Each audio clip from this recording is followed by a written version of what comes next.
La directrice et fondatrice du célèbre lieu culturel du 11e arrondissement la Ménagerie de Verre, Marie-Thérèse Allier s'est éteinte la semaine dernière à l'âge de 91 ans. Elle avait été une actrice majeure de la danse contemporaine en participant à l'éclosion de nombreux talents. La fondatrice du lieu d'avant-garde de danse contemporaine, la Ménagerie de Verre, Marie-Thérèse Allier est décédée, comme l'a annoncé l'institution ce lundi. Elle s'est éteinte le 26 mars, à l'âge de 91 ans, ont indiqué dans un communiqué le fonds de dotation Marie-Thérèse Allier et l'équipe de la Ménagerie de Verre. L'ex-danseuse classique avait décidé en 1983 de transformer une ancienne imprimerie, située dans le 11e arrondissement de Paris rue l'Échevin, en lieu de découverte de talents et de pratique de la danse contemporaine. Elle y installe 3 studios et une salle de spectacle d'une capacité de 150 places.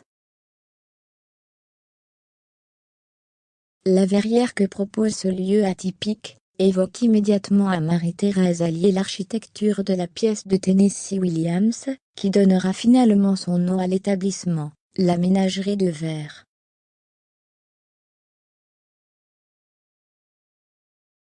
Deux générations qui ont fait l'histoire de la nouvelle danse française, ont trouvé là leur berceau, et y ont fait leurs premières armes. De Mathilde Monnier à Régine Chopineau, de Philippe de Coufflet à Jérôme Bel, d'Emmanuel Unal à Fatoumi et d'Angelin Preljocaj à Richard Matz ou Alain Buffard, expliquait, elle en 2004.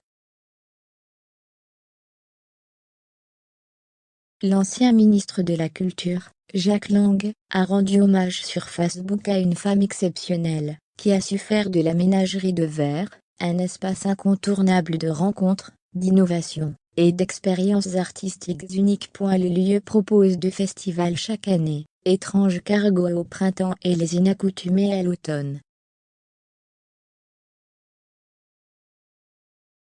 On notera que l'établissement a servi de formation à une ribambelle de danseurs à l'instar de Daniel Larieux, Régine Chopineau, Mathilde Monnier, Philippe Descoufflets, Georges Zappé ou encore Jérôme Bel, ainsi que des nouveaux talents des arts de la mise en scène, comme Vincent Macagny et François Chénier.